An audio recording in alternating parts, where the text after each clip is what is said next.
Hey everybody, this is Rydo and we're back to another live stream of Yu-Gi-Oh! Master Duel and video game news. Today is Wednesday, April 17th. I'm still recovering from a minor emergency situation that has lasted a couple weeks. So we're going to have a later stream, so we're going to have probably a somewhat shorter experience if we can help it, because typically the streams that start off late end up getting less reception, just as the way things go. People aren't going to stay up late even when I start to stream what is relatively early evening in my cases. In my time zone, I often have fans commenting that they are at the edge of their time in which they have to go to sleep. So yeah, we're probably past that point for most people even starting here. We'll open some packs. Not a single new card. Interesting.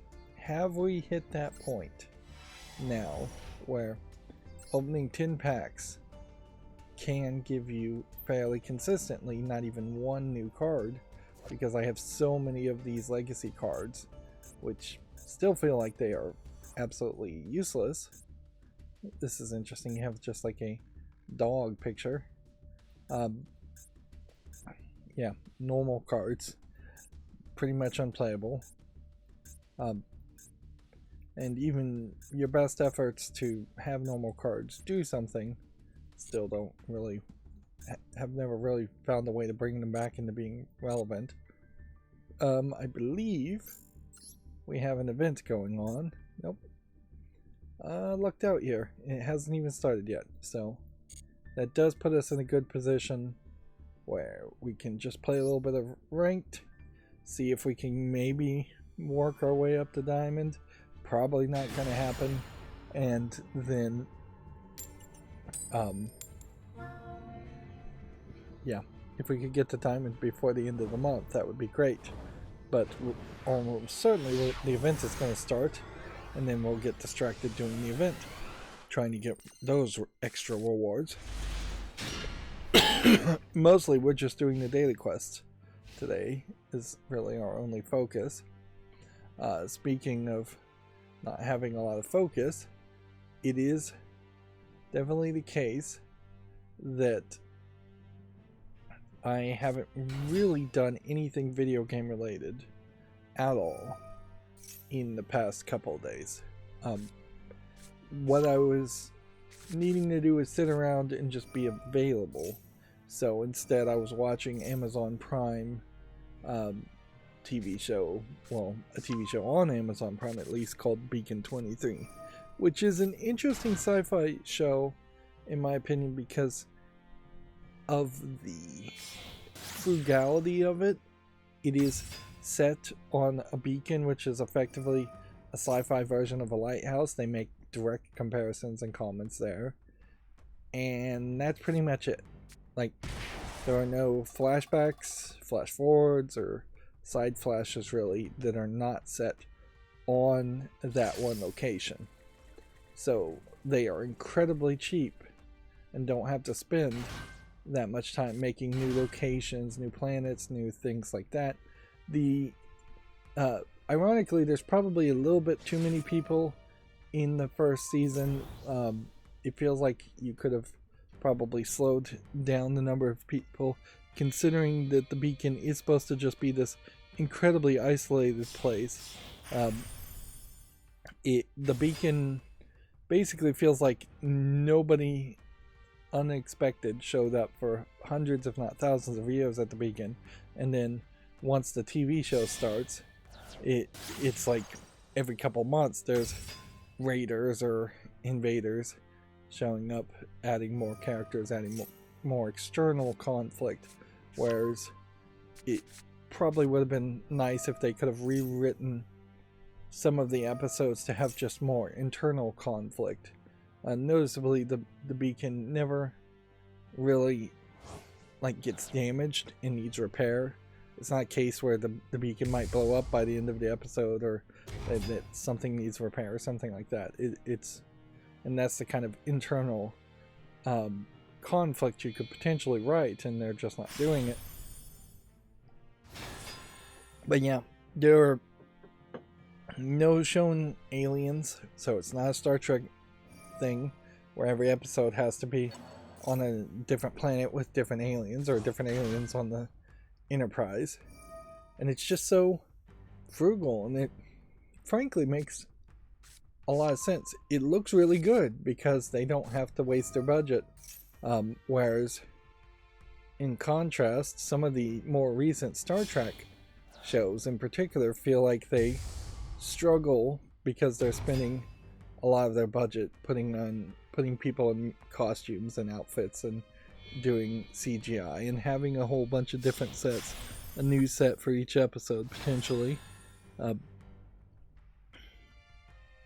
So yeah, I really appreciate that. Now, otherwise, I would say Beacon 23 is just a kind of interesting sci-fi story. It doesn't feel like it's doing anything that amazing, but you really don't even have to do anything that amazing to impress on sci-fi. Just make decent sci-fi, and the sci-fi fans will be so starved for good content that they will gladly eat up some sci-fi.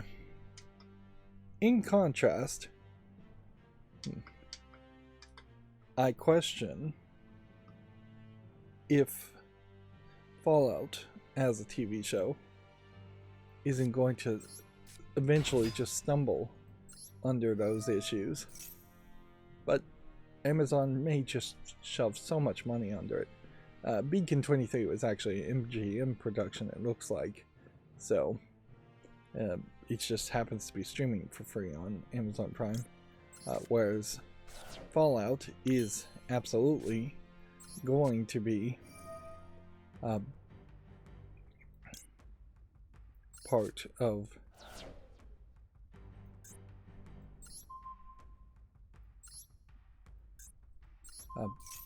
Amazon's main first-party production content, and so they probably have to support it quite a bit.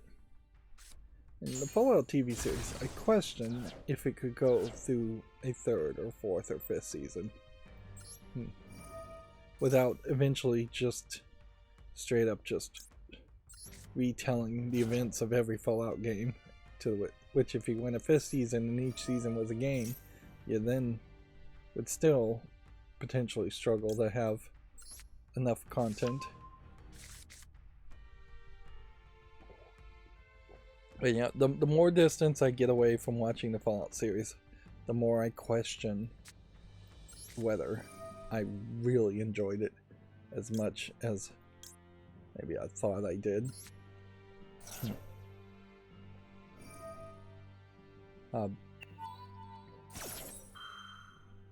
And I definitely feel like there's just a challenge there as far as how you can enjoy Fallout. Of course, my opinion here is almost 100% opposite, I've lost here, from what I've heard other people. I haven't heard a lot of people say it, but I definitely have heard other people just glowingly sing the praises of Fallout. And yeah, as a TV show, I think you can glowingly say the praises of it. And as somebody who may just be a very fair weather fan of Fallout, which in fairness I probably am a fair weather fan, just not that fair weather, then you can enjoy it. But I question if the hardcore fans of Fallout need to be the main audience and are satisfied with what it is. Fallout is inherently fairly goofy anyways, so, but even at that, I wouldn't be surprised if some people feel like the TV show makes it too goofy, too cartoony. And I definitely would wonder if we started to see a lot of shows like the Fallout TV show, if they all had that same style and that same feeling, then TV would feel very, very weird.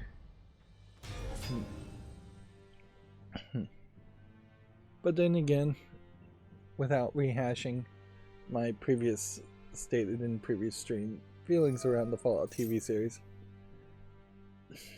something is better than nothing. And I definitely think we're going to see a rush towards new media, multimedia releases of things based on video games.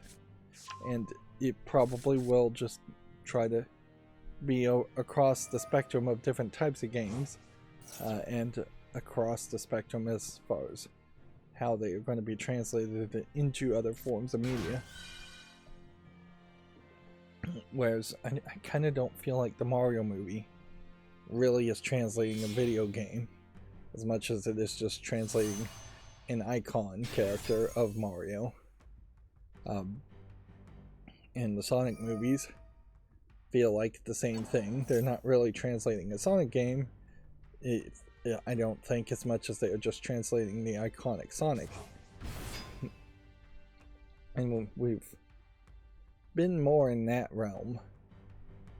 So to see somebody take a video game and try and make it live action, take a mature rated video game, and a weird one at that, and make it into a live action, is something that we have seen other people do very poorly, but it's the first time we've ever really seen a big budget for it. And I still suspect that it may have been that Fallout got greenlit because there was a lot of promises of the ghouls showing up and being used as zombies as a way of making a Walking Dead competitor, although very late to the party in that case.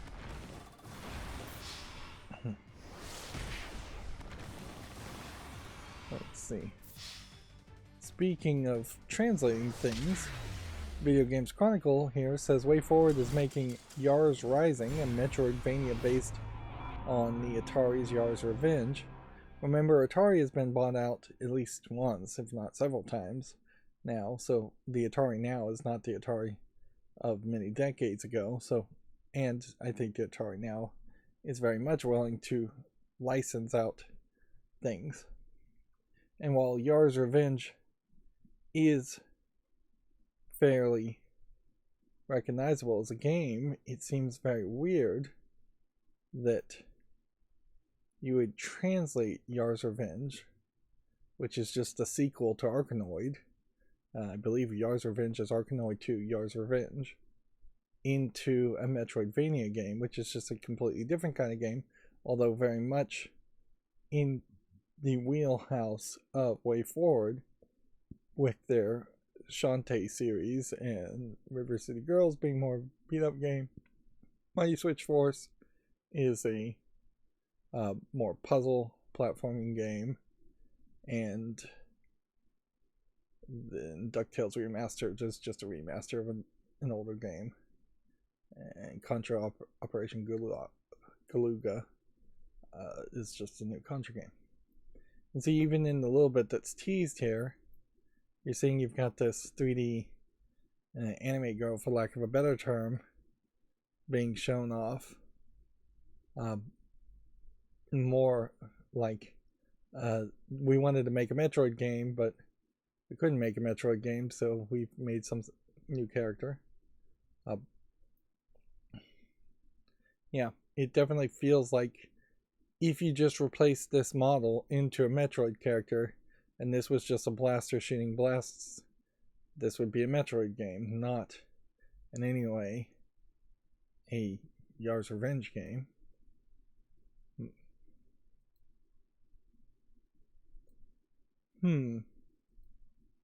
It does bring about an interesting question, I suppose. It's just, does the license matter? Or can you get any license whatsoever? Or do you even need a license? WayForward almost certainly could have done a Metroidvania game without any new character, and they are painting themselves in a corner now because of this Yars Rising game series worked, then to make a sequel, they're going to have to pay that license fee again. Whereas they succeeded way better by making the Shantae series and owning that, as far as I understand it. But yeah, that is certainly a weird one as far as an announcement. Here we have a non-announcement. Effectively, Gameloft is hinting at the possible U-turn over the Disney Speedstorm Season Pass backlash. This is effectively a non-story because you can't report on hints. You need to report on actual statements or actual actions, otherwise it's just not news. And that definitely is an article that is just not really news. Let's see. The new CEO of YouTube, Neil Mohan, which doesn't even say that on Twitter, has been at Coachella. I had hoped that perhaps he was going to be more behind the scenes and less about rubbing elbows with the biggest, most successful celebrities on YouTube, because frankly the biggest lucky successful cases on YouTube are not the people that really need to talk to Neil Mohan or have any kind of influence on Neil Mohan. Neil Mohan, to make YouTube successful, needs to find ways to get the small, medium, and really small content creators to find ways to feel like they're successful and find ways for them to be successful. Sometimes that is generic things like being able to be monetized at an earlier time. Sometimes that's just straight up having an algorithm to let your videos be seen, both of which are these default complaints for every single YouTube content creator. Let's see, what can we do? We will play this all the way through.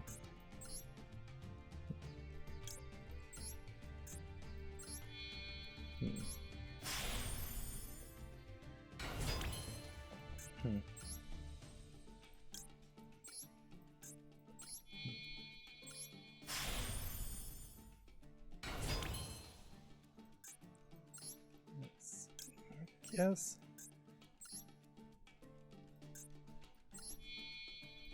There's only so much you can do when you're playing the first turn. That's about it.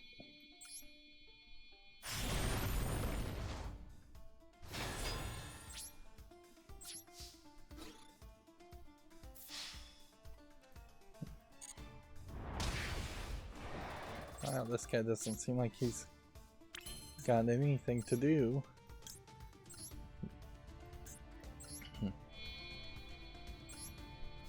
The Sea of Thieves Twitter has said that more than 40 million pirates have set sail out on the Sea of Thieves, which is Sea of Thieves free to start? That's one question, but yeah, almost certainly would have to assume that it's free to start because 40 million is a very high number, and it either means one of two things to me: that there's very much a very large audience that are interested in Sea of Thieves, or at least were interested in Sea of Thieves, and or it is just a free game, and free games get massively large numbers of players. It would be nice if it was much better, and I was just wrong about it. A lot of my skepticism around Sea of Thieves is just the fact that it is really, really delayed and late to the party. In theory, a MMO where you're playing with your friends as pirates should be a lot of fun, but They just haven't been sold well on Sea of Thieves. And maybe I'm just wrong about that. Anyways, let's move on. Apparently, Ghost of Tsushima's PC port has introduced new PlayStation overlay and trophy support, which, interesting that you would have a PlayStation overlay on the PC port, particularly since I think the PC port itself might be a a Steam listed game. But this does probably imply that the future Sony is planning on doing with PC ports is to try their very best to funnel PC players back to PlayStation and be part of the PlayStation infrastructure one way or the other. Unless, of course, it is the exact opposite of that, and this is PlayStation taking the first steps to abandoning the hardware side of gaming and making PlayStation as a brand be more of a case of advertising and branding, that you would just potentially buy games on Steam that were branded as PlayStation games, and that there might even be a hope there to cross-promote other PlayStation labeled games.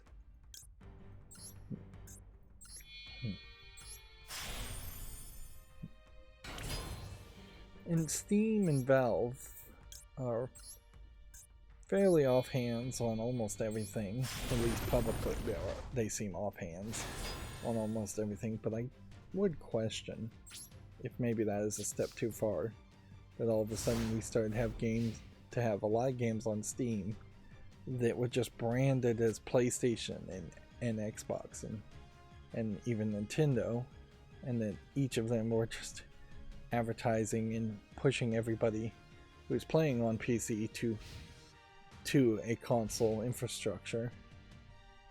Although I doubt that would actually even work as an effort. Let's see, GameDeveloper.com says Descent 3's source code has been released for free use. The programmer Kevin Bentley put out most of the 1999 game's source code for players to help maintain and use for their own ends. Which I definitely have a question as far as just how valuable old code really is. Certainly a lot of people think old code is valuable, or their old code in specifically is valuable, but you know, while it might have been very difficult to program a word editor 30 years ago, it's trivially easy to make a word editor, notepad type text editor these days. And all these down cards. I'm also gonna fall asleep if I'm not careful here, so that is another thing I need to be fairly careful about today.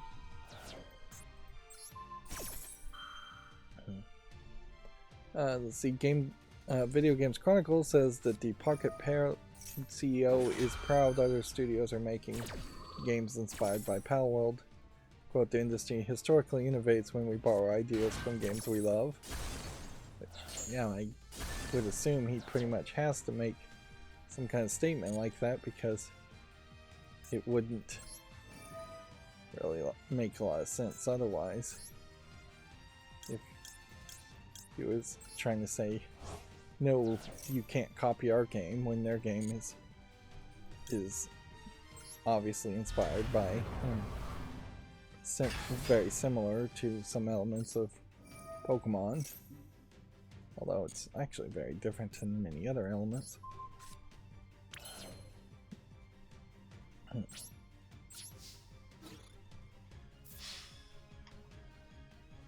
Let's see. GameDeveloper.com says Warner Spector says the next logical step for immersive sims is multiplayer. The Deus Ex director is taking inspiration from tabletop and other with other side entertainment's thick as thieves. I couldn't really disagree more in that case. An immersive simulation 100% just logically falls apart and stops being an immersive simulation as soon as you have another random human element involved. So there's just no way you're really going to have multiplayer and an immersive sim unless you bent over backwards to make a system where it is multiplayer but only one person can actually affect the world in the simulation.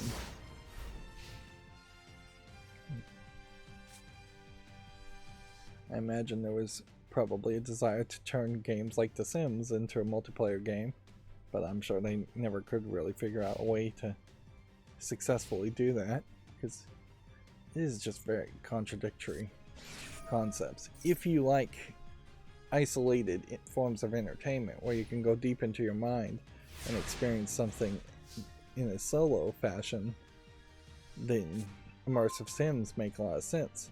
If you hate all that, then multiplayers probably make a lot of sense. But I think there's very little overlap as far as the two types of games and the two types of fans.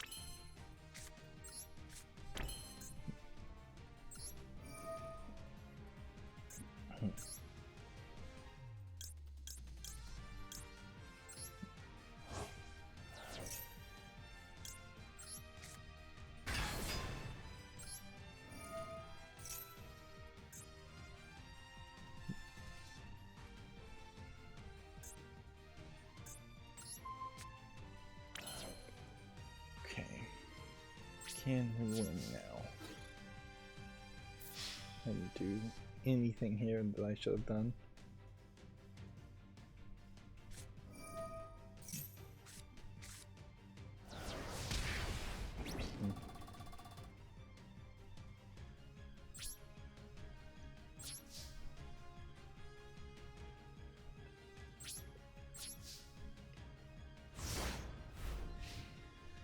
The Braid Anniversary Edition, according to Video Games Chronicle, has been delayed to May, which it never makes sense to my mind that a Anniversary Edition or re-release of a game would be delayed.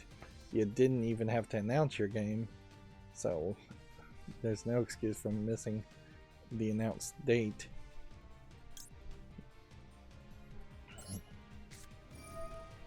It's only going to be a 3. Shouldn't have activated the card.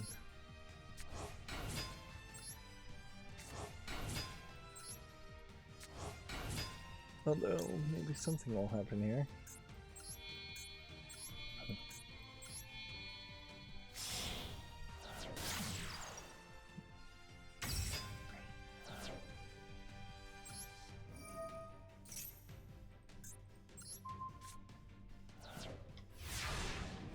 Let's see, GameDeveloper.com says the Alchemy Lab CEO has some advice for other industry leaders.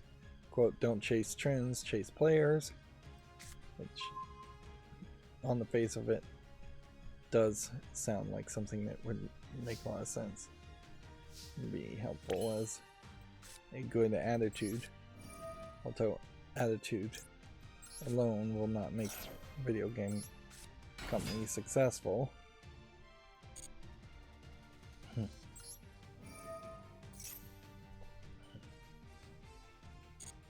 Too many cards to activate here. The Godot engine has, I believe, new versions. 4.2.2, 4.1.1. I mean 0.4. Can't even read off the screen. As I'm being fairly distracted here. Yeah, the unfortunate situation here is that you just never really get where you'd like to be.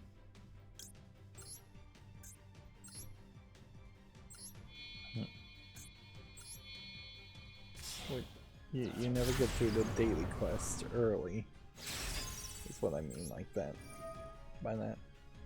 So if you have daily quests that need to be done, it is just going to take you probably an hour. Although today may be somewhat of a special occasion in that I may just choose to play off screen and end the daily quests pretty early.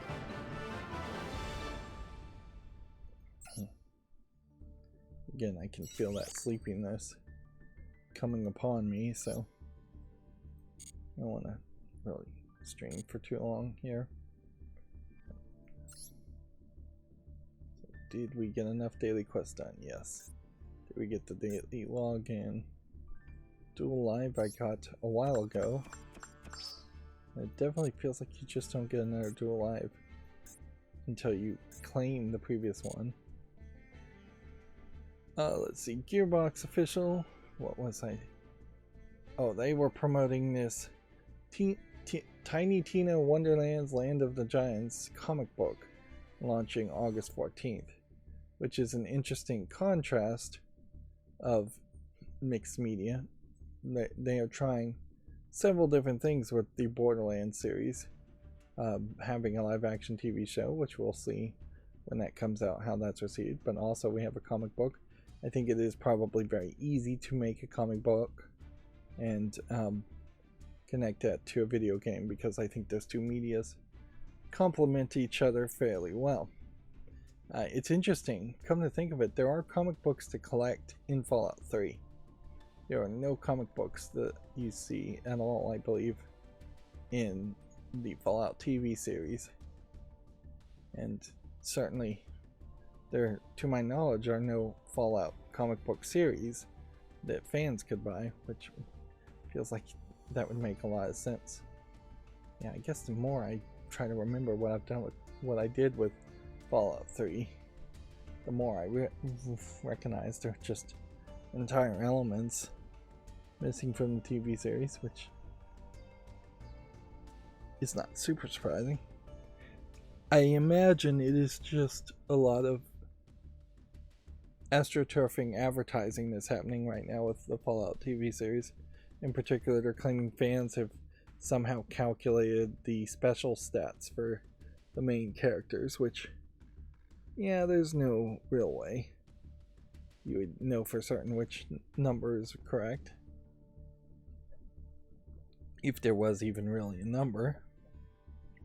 I will say, though, that this comic book does present the Tiny Tina that I would prefer to always see, is the younger preteen Tiny Tina, who is too young to be as violent and crazy as she is, versus the slightly older teenage Tiny Tina, who just comes off as crazy as everybody else in the Borderlands universe, and thus not as special to me as a character.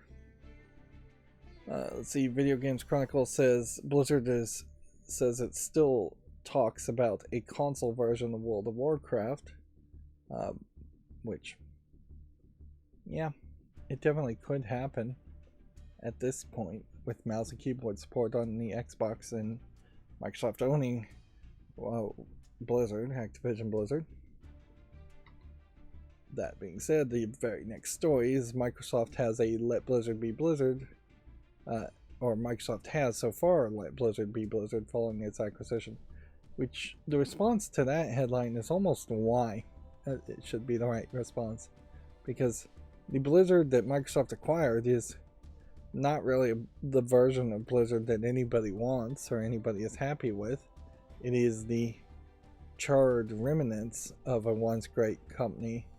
And it definitely feels like if Microsoft is going to acquire game companies, they should, quicker than a year, step in and start making some management changes at the very least in ways things are getting done, as far as that goes. Take-Two, another company that's being run, in my opinion, very poorly, is making layoffs weeks after dropping $460 million on Gearbox Interactive. Not super surprising. I could definitely see management being redundant in this acquisition, just having duplicate managers, duplicate HR teams, duplicate publishing divisions. But yeah, it almost feels like it would be nice if there was some kind of requirement that you can't lay off anybody. You can fire people for cause if you can prove it, but you can't just lay off people without cause within 2 years of acquiring a company and spending a bunch of money. But yeah, that's not how capitalism works, at least in the United States. Golden Axe is also getting a cross-media effort here, in that an animated series has been announced by Comedy Central, which seems really weird, but then Comedy Central has just been very weird in the past. But yeah, I imagine this is going to be some kind of comedy animated series close to something like Code Monkeys, or maybe even something that tries to be more like South Park, but probably not anywhere as much as South Park is. But yeah, Comedy Central is another extra cable channel that has lost its luster many years ago in my mind, and I would never go to Comedy Central looking for something comedic. I'd never go to Comedy Central for anything, and I never got hooked into watching South Park or anything like that. So yeah, the last time I probably did watch anything on Comedy Central was probably 10 to 15 years ago. And I don't feel like I'm going to feel the need to watch this Golden Axe series either. Inherently, though, I probably am going to get suckered more and more into watching TV shows like the Fallout TV show, just to stay educated on what's happening. I definitely did not get the opportunity to watch the Last of Us TV show, and it would be very interesting to hear somebody compare their feelings between the Fallout TV series first season and the Last of Us season 1, because I think those two would be fairly differently received by the same person. 2K apparently is gearing up for a Mafia announcement, it's been claimed. Let's see who's claiming it. An ex-user called Caracas says.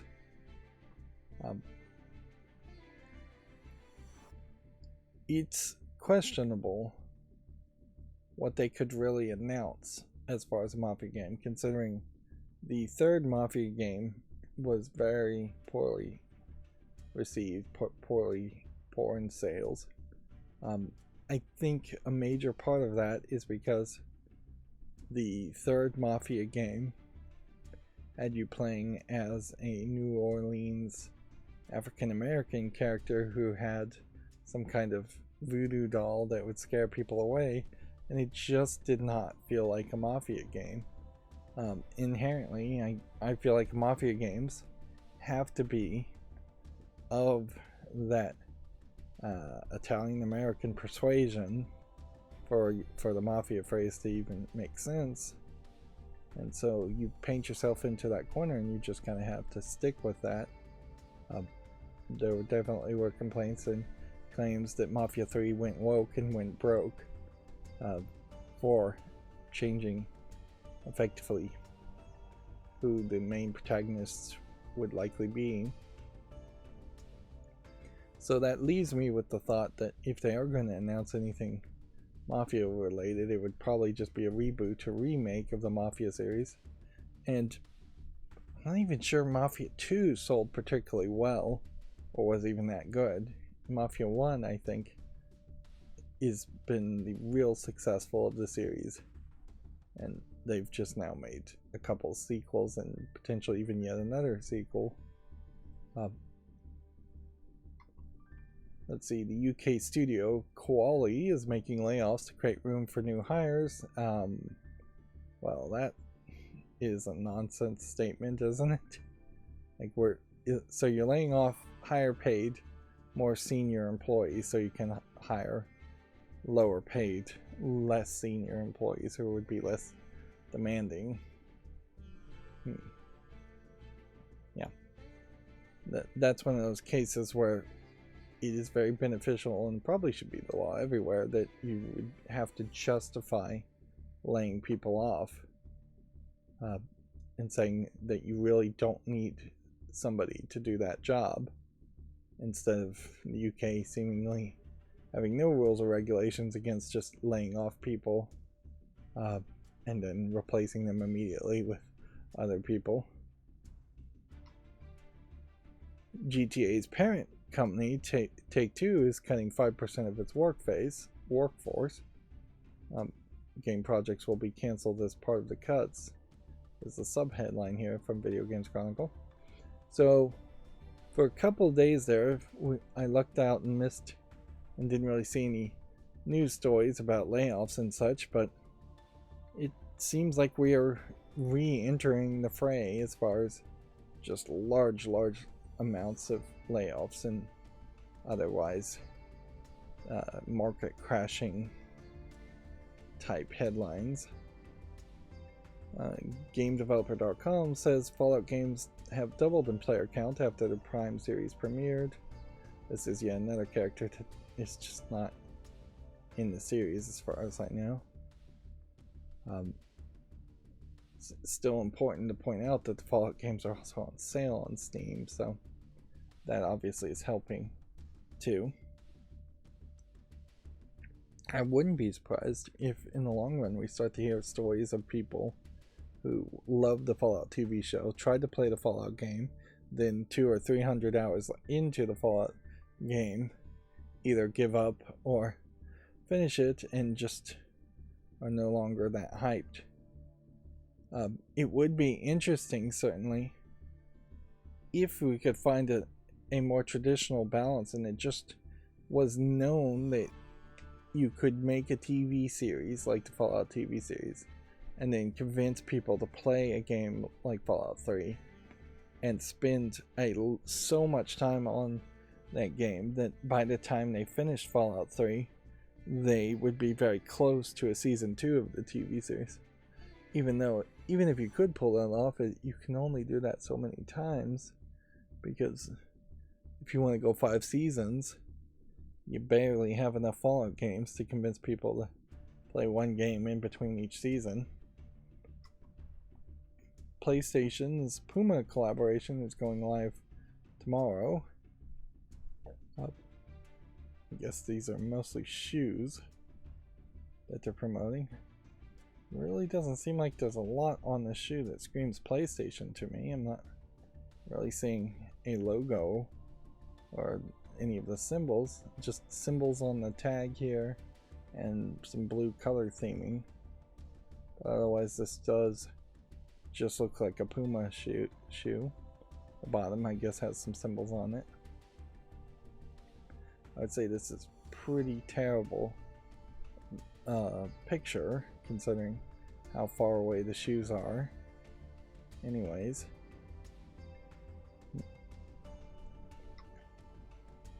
Rovio's Moonman mobile game is going offline in July.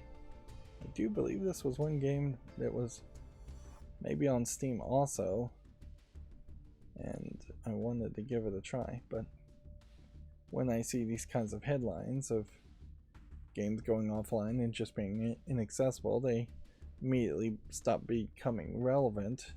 What's the point of reviewing or covering a game, giving purchasing advice for a game that's no longer available for purchase? The best thing I could justify to play a game like this would be to say it would be for historical value, but I don't find that particularly appealing for most games.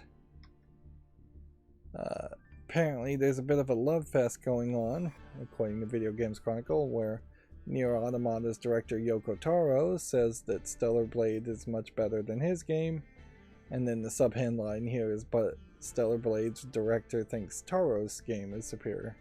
Of course, Japanese people always humble and no words, so they very much are probably just trading kind words between each other. I don't think the full version of Stellar Blade is out yet, so the Nier Automata directors even being able to play all of Stellar Blade would be kind of a privilege that was given to him. There is a kind of funny thing that, or a funny argument that could be made, certainly when you start to compare the visuals from Stellar Blade and Nier Automata, in that Nier Automata certainly still has a little bit of that Final Fantasy Japanese high art, high fashion appearance to it, whereas Stellar Blade, in its lewd outfits and art, is perhaps staying a little bit more within the realms of reasonableness, in that there might actually be reasons why the characters are dressed the way they are and the way they look, whereas Nier Automata basically has to bend over backwards to find some reason why 2B as a character is blindfolded and why she has this hovering magical sword. I'm not sure they make any excuse as far as why she is wearing such a unique outfit.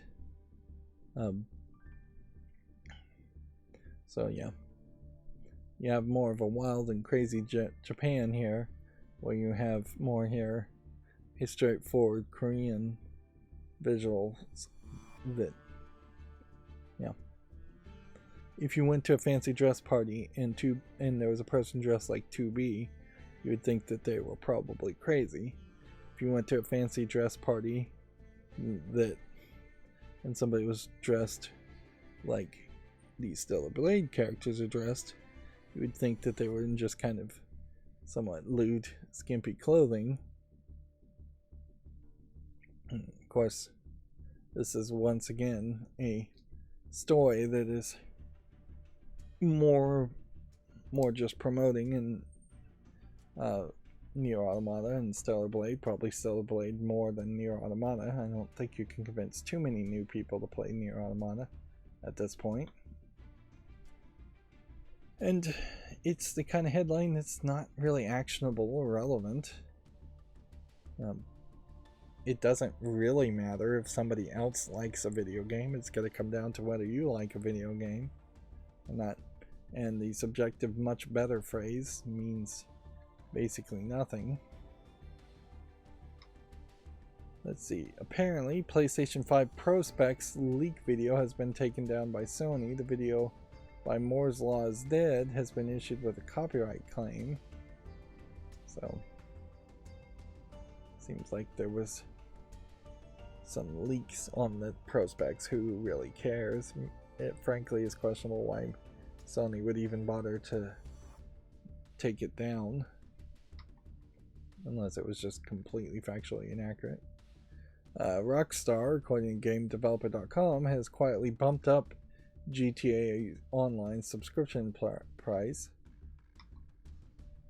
Players now, according to Video Games Chronicle, can playtest the Witcher 3 official mods tool. And yeah, this looks like some kind of mod tool, although I'm not sure this is a complicated enough tool for what you'd really want to do. And then I also have to question, what are you really trying to mod in Witcher 3 at this point? And frankly, what hasn't been even done as far as mods in Witcher 3?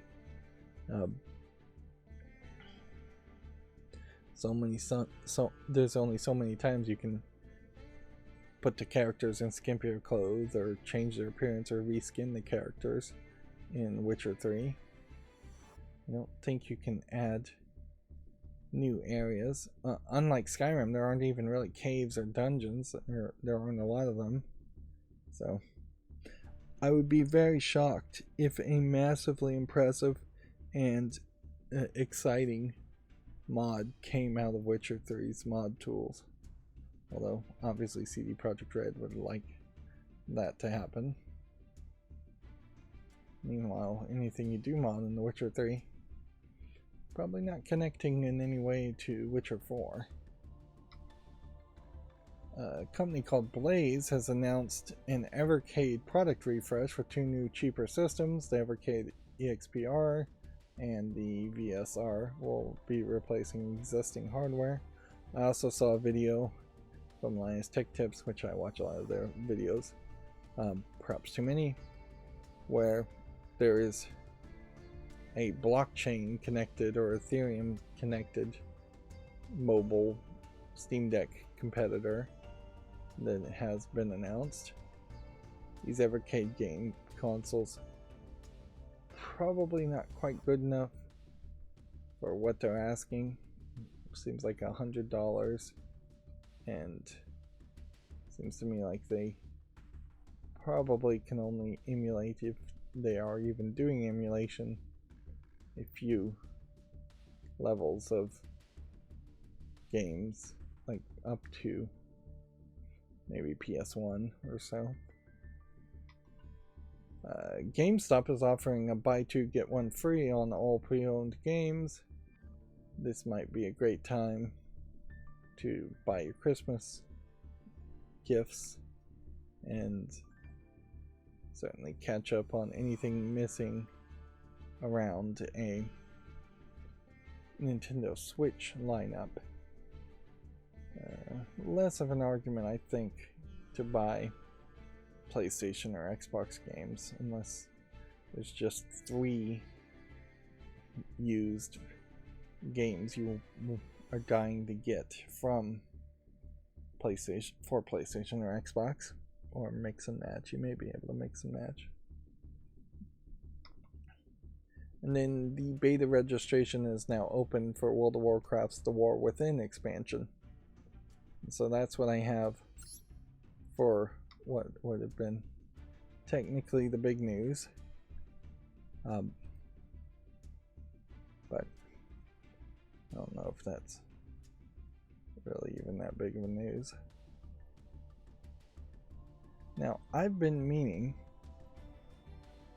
to show off KDE Connect for a while now. I just haven't ever managed to have the application open and show it off, as one of the few things that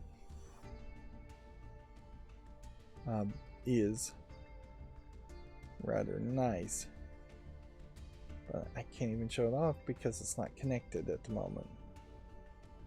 One of the things that's not nice about KDE Connect is that it uses UDP connections, and it seems like it loses the connection, or my router likes to close those ports and close those connections after a while. But yeah, so I really don't have too much to say here other than you've got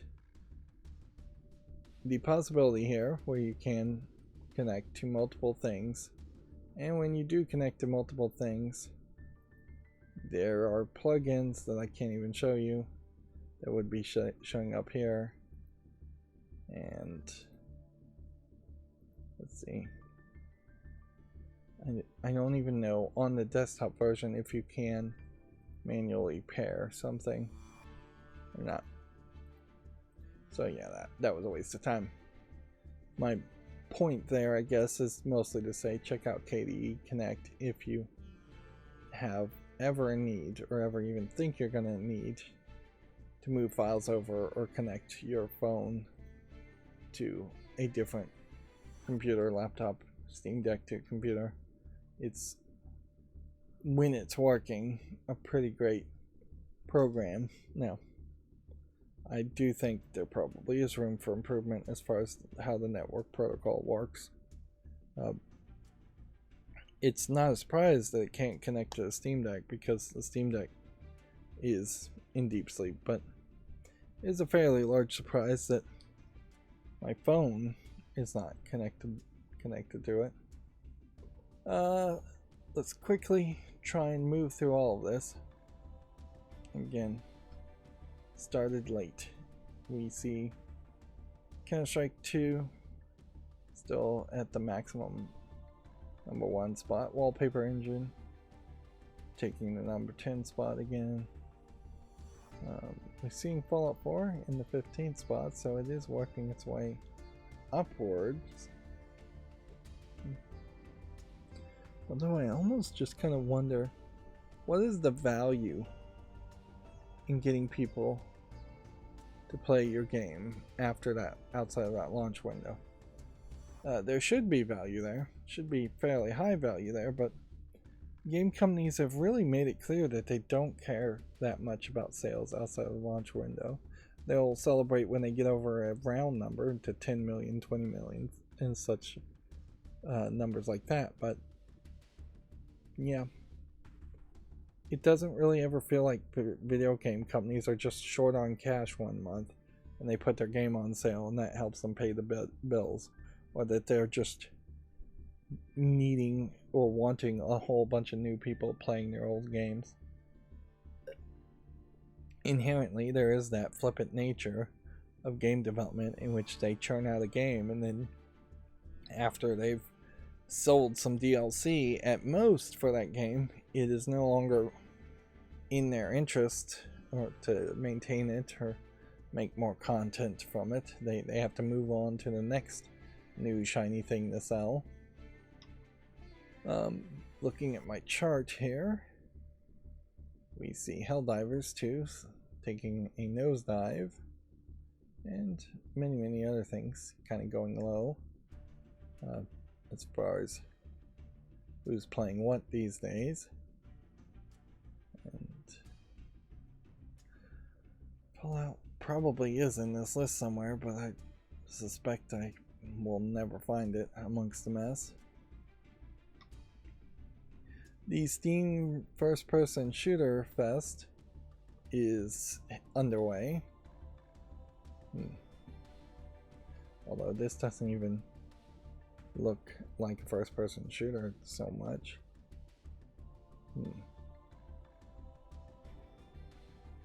But Sin Gold. I question if the Sin series is still relevant.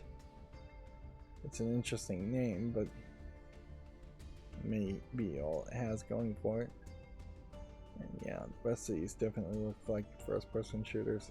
Although, in some cases, I wouldn't be surprised if some of these are actually third-person shooters.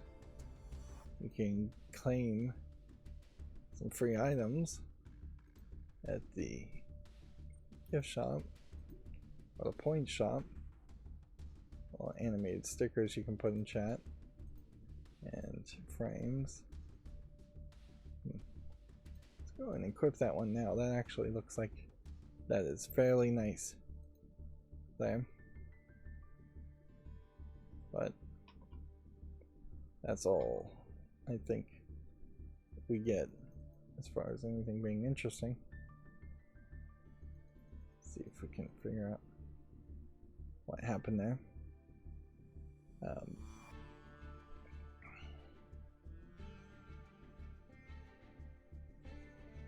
I'm starting to question if we're just not even going to see a summer sale happen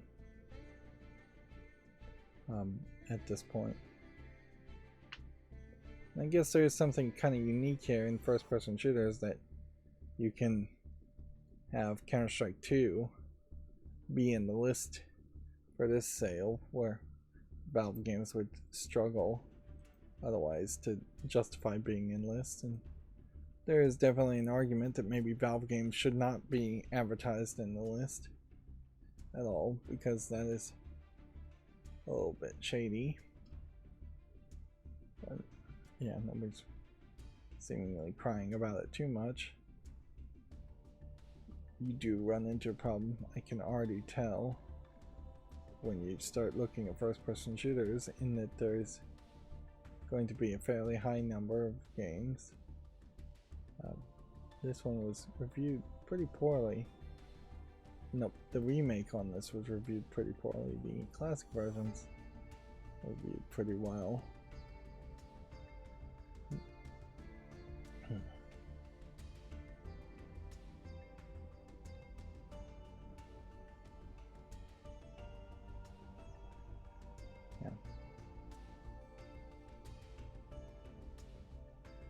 You do certainly have to point out that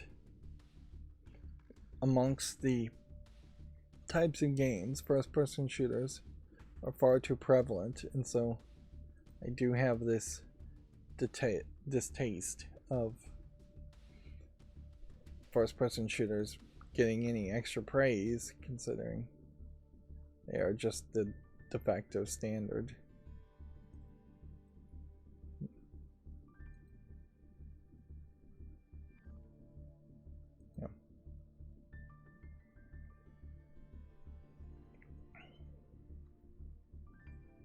Okay, and I guess we won't. I closed the tab at some point there, so we won't scroll down Steam. Probably is always a waste of time to scroll down Steam and just see what's on sale, but it's a nice little snapshot of what happened to be on sale when I saw it. So, I know we're only an hour in, but we started late, so my hope here is that we'll get to headlines and get through the headlines fairly quickly. The reality here is probably going to be a little bit longer than I would like, because I suspect that this Wednesday is going to be fairly heavy on news and headlines, considering how light Monday was when I streamed. But let's go through the headlines and see how this goes. Puckapair's CEO is proud that her studios are making games inspired by Palworld. Braid Anniversary Edition has been delayed to May. Rare says Sea of Thieves has reached 40 million players ahead of the PS5 release. Blizzard says it still talks about a console version of World of Warcraft. Microsoft has let Blizzard be Blizzard following its acquisition, the studio says. Obviously these were responses to 2 questions in one interview. World of Warcraft: The War Within 20th Anniversary Collector's Edition has been revealed. Comedy Central announces an animated Golden Axe Sega show. Still don't really have anything other than this screenshot to show, though. 2K is gearing up for a Mafia announcement, it's been claimed. There's a gallery on Video Games Chronicle. See all 17 games shown at today's Nintendo Indie World presentation.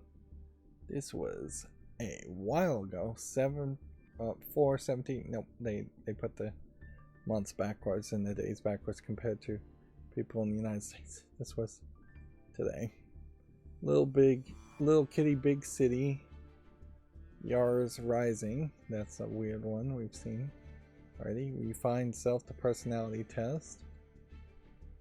Sticky Business. Anton Blast. Valley Peaks. Lorelei and the Laser Eyes, which I do not believe is in any way connected to the other Cat Lady Lorelei series game. Doesn't look like it is. Europa. TMT, or Teenage Mutant Ninja Turtles Splintered Fate. Cat Quest 3, that had already been announced. Stitch, interesting, a stitching game. Not sure if that would ever actually sell. Seems like the act of stitching itself is the entertainment, so doing it in a digital form seems kind of silly. Feels like it might very well just be a paint by number game under a different description. There's a game here called Buzzed. And then Scheme, or Shim. Animal Well from video game donkeys company, Big Mode, Duck Detective and the Secret Salami, another Crab's Treasure, SteamWorld Heist 2, which seems like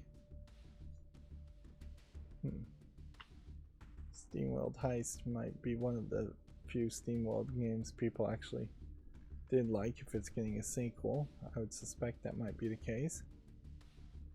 Anyways, next headline.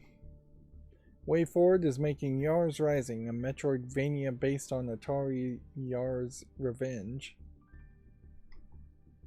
Ubisoft has released a free trial for Assassin's Creed Mirage. Feels like that is somewhat coming out of nowhere, but inherently it does kind of make sense once a game gets somewhat old to put out a free trial. PlayStation is officially bringing trophies to PC. Ghost of Tsushima will feature the same trophies list as the base game. I would assume by base game they mean console version of the game.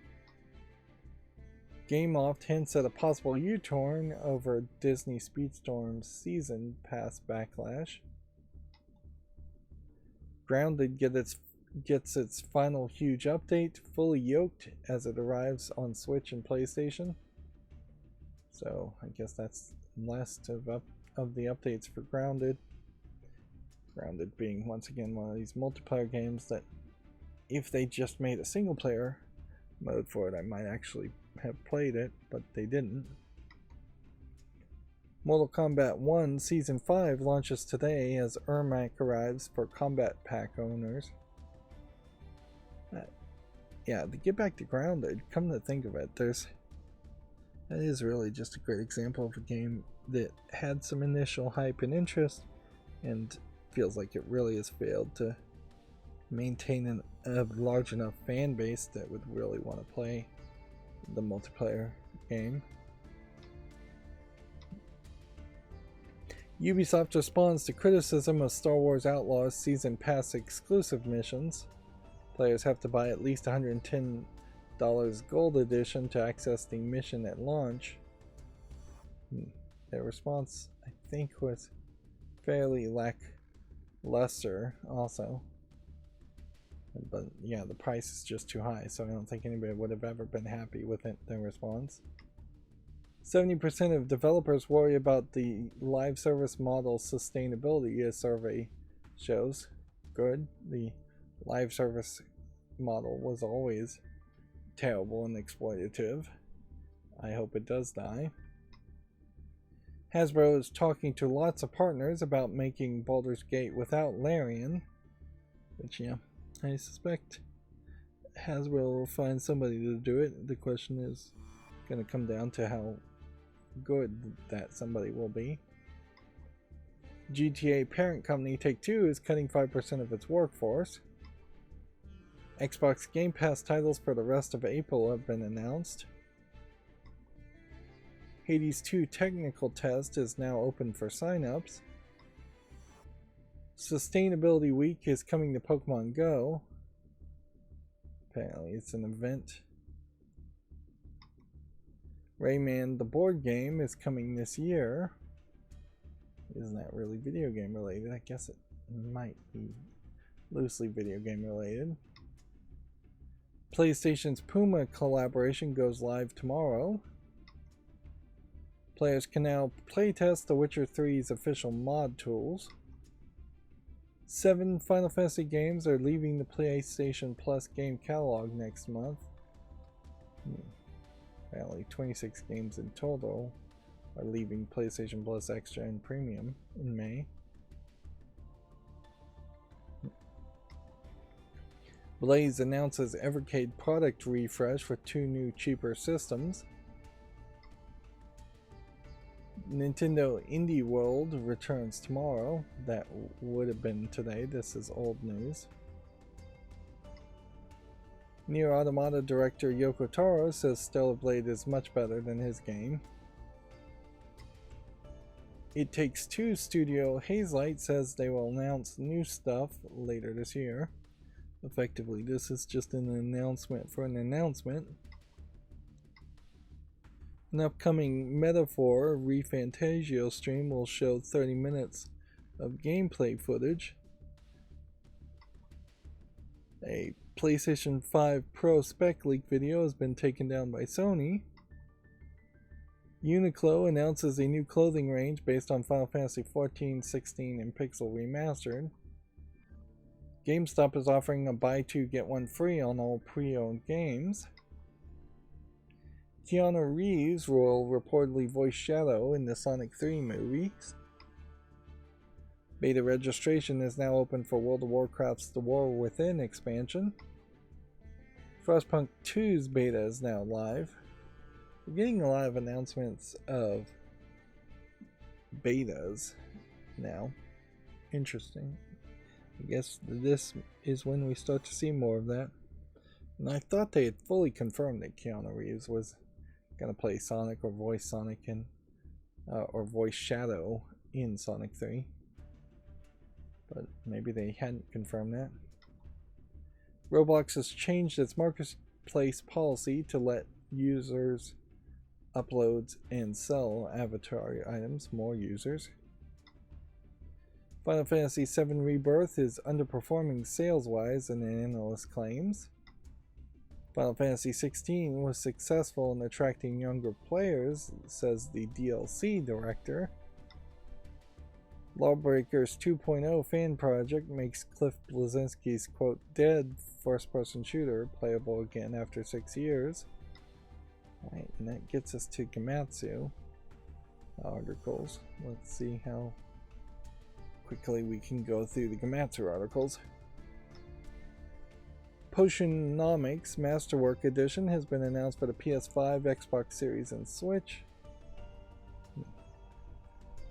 This is a game that's already on Steam.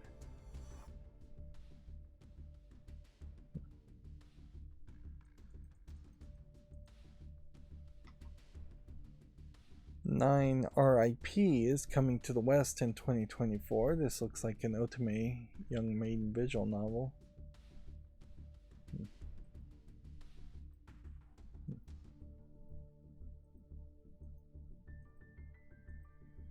Yeah, that's what it looks like. Yeah. We'll leave it at that.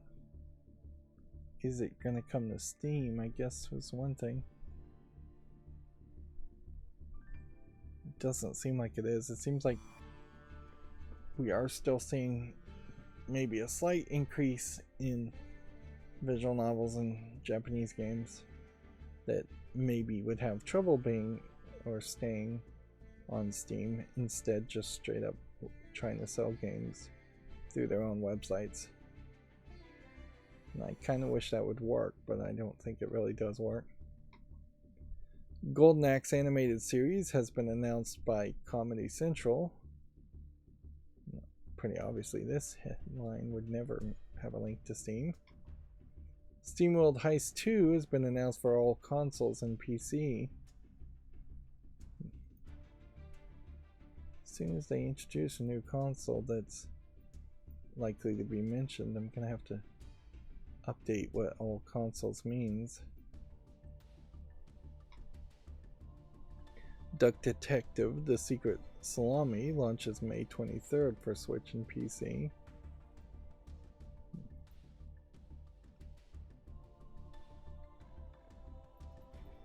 Again, just trying to burn through all these quickly. Scheme launches July 18th.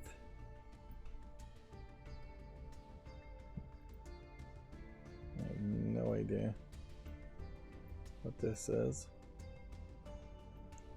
You jump from shadows to shadow. Oh, it's an interesting kind of hiding game concept.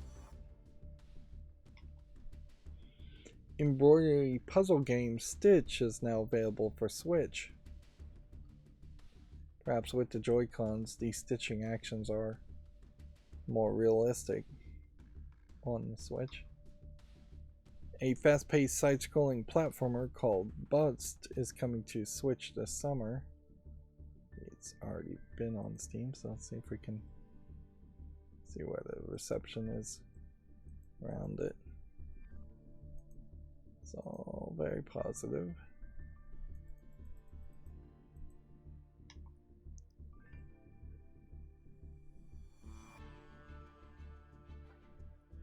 Sorry about that, went quiet. Cat Quest 3 launches August 8th. I wasn't 100% sure it had a Steam page, but I guess it does. That was announced or teased very quickly and now has a release date. Teenage Mutant Ninja Turtles Splintered Fate is coming to Switch in July. It's currently available on Apple Arcade. Doesn't seem like it's likely going to go anywhere else.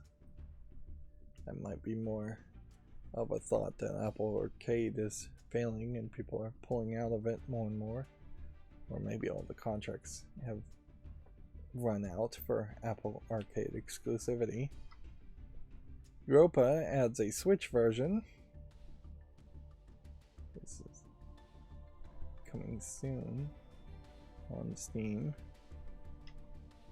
So no announced date, just an announcement of a new console. Valley Peaks adds a Switch version.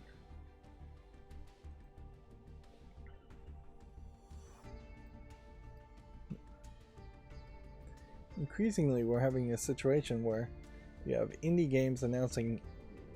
companies announcing games coming out, and non-indie companies just announcing layoffs and acquisitions.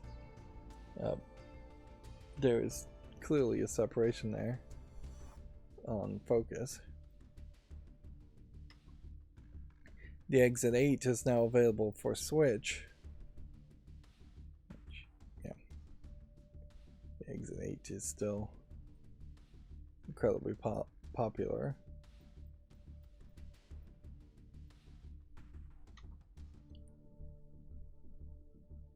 Lorelei and the Laser Eyes launched May 16th. This is apparently the next game from Shimogo. I don't know who that is.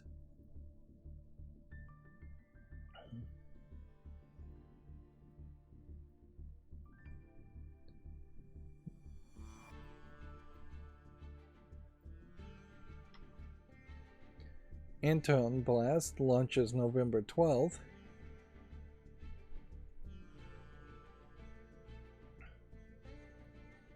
This looks very cartoony.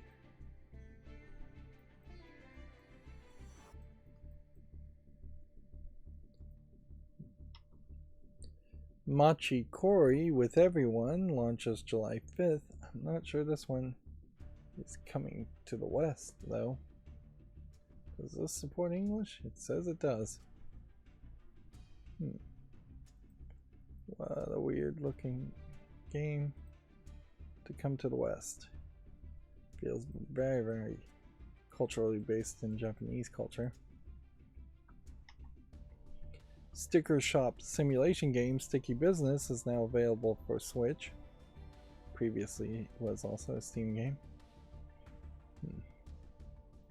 Game where you make stickers. I think I may have considered this game at some point, but obviously it didn't even stay on the follow list. Co-op platformer Bread and Fred are coming to the Switch on May 23rd.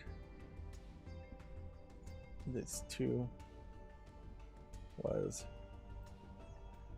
a Steam game. And it definitely feels like it's influenced by something like Snow Brothers. Refined Self, the personality test game, is coming to the Switch this summer.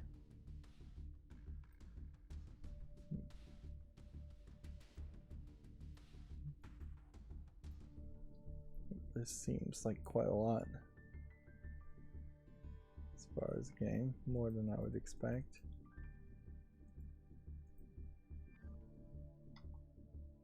Atari and WayForward announced Yars Rising for all consoles and PC.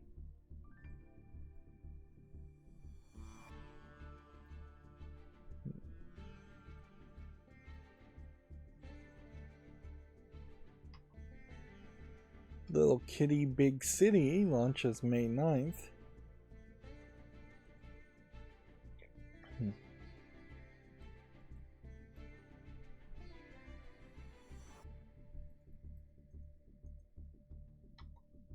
Dementium: The Ward is coming to PS4 and 5 on April 19th. This looks like a horror game, pretty obviously. And it just doesn't seem like it's got a PC version at all. Crow Country adds an Xbox Series version.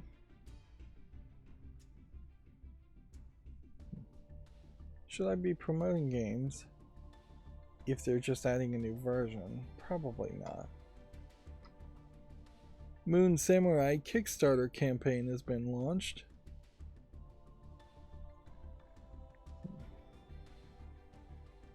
Definitely looks a little wild. Boy, do I wish I had more energy to say something like it looks wild. But I'm falling asleep here. Mullet Mad Jack for PC launches May 15th.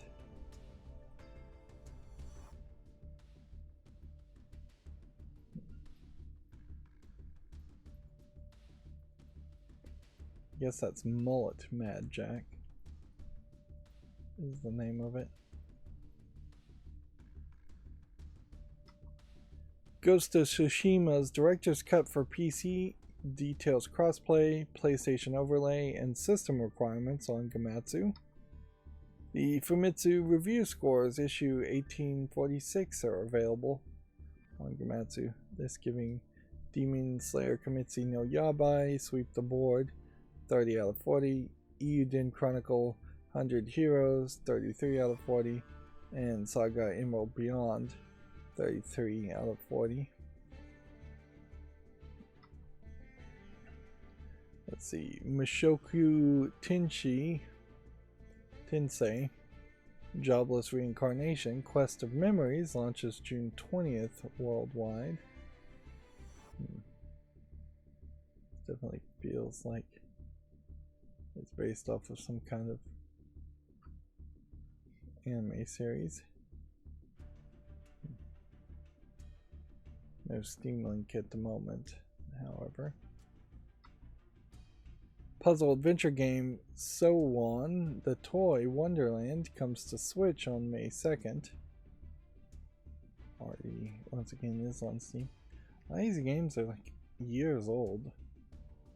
In a lot of cases, the games are barely relevant too. 40 reviews.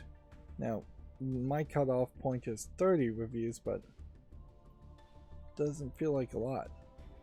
All-time peak has been 10 players, followers 399, and 82% positive.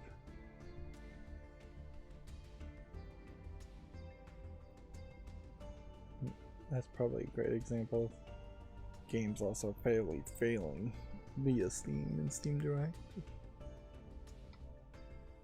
Take-Two Interactive Software to lay off 5% of its workforce. Hammer Watch 2 for the PS4, Xbox Series launches on April 23rd. Cozy Sushi Restaurant Life Simulation game Rolling Hills has been announced for Xbox One and PC.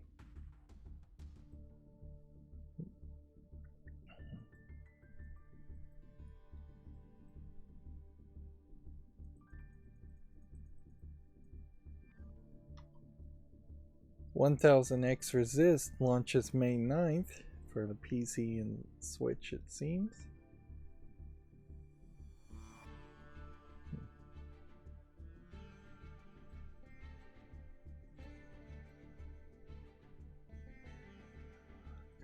Come on. Let's hurry up and finish this. Capes launches May 29th, seemingly for everything.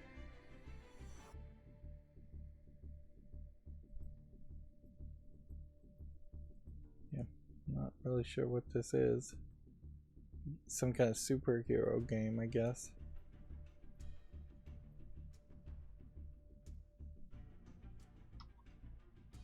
Comedy RPG Athenian Rhapsody launches May 14th for all consoles, PC, iOS and Android.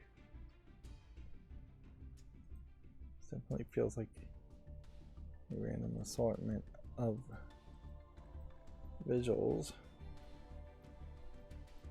none of which want to actually load up at the moment.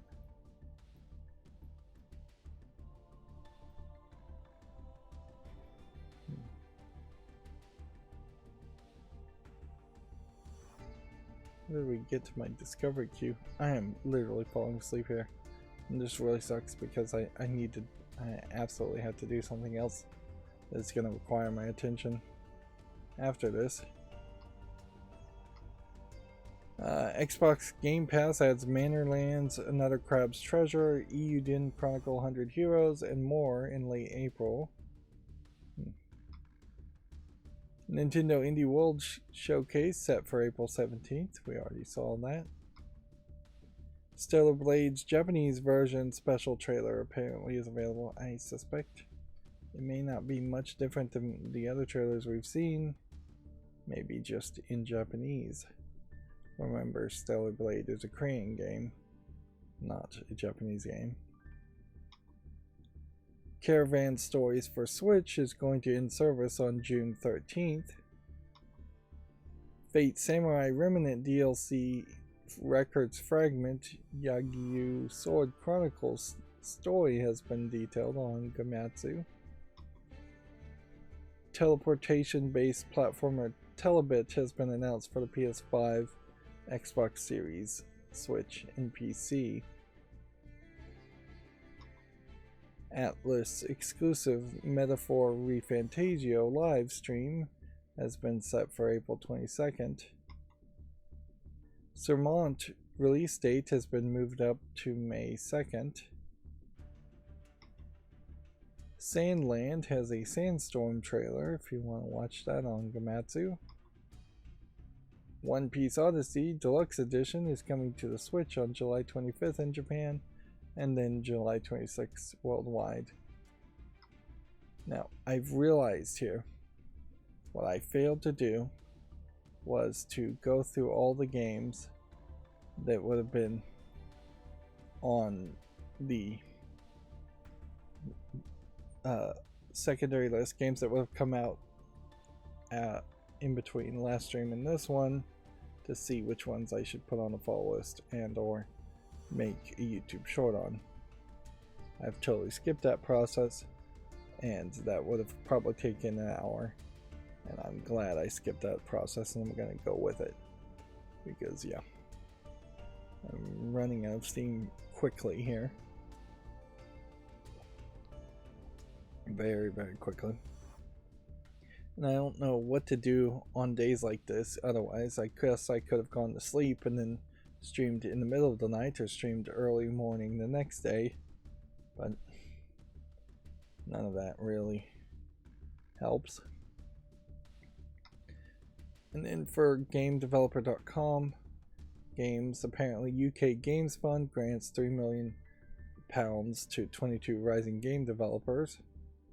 Let's see if we can open that, and then I think we've pretty much talked about everything else. Ready or Not source code was developed in a developer hack. That's new news. And that's pretty much it. So let's look at those stories. Where'd they go? I opened them as new tabs, but I am now seeing that they are just missing. Oh, at that. Nope, there we are. Yep. So here we have from GameDeveloper.com. Ready or Not source code has been stolen in a developer hack. Void Interactive claims the hackers stole no personal data, just information concerning future plans of Ready or Not. And then we also have UK Games Fund grants £3 million to 22 rising game developers. Will we recognize any of these 22 game developers? Maybe, maybe not. It seems weird that we're not seeing the full list. We have to link away to get the list.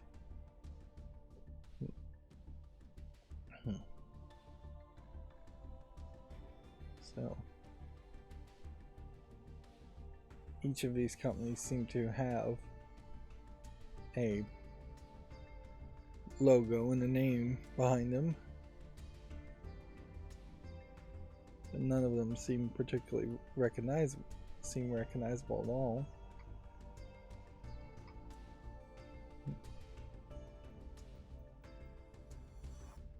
Alright, well, that's going to be it for this show. Short and sweet. As always, I ask you to like, share, subscribe, and keep on watching. Thanks.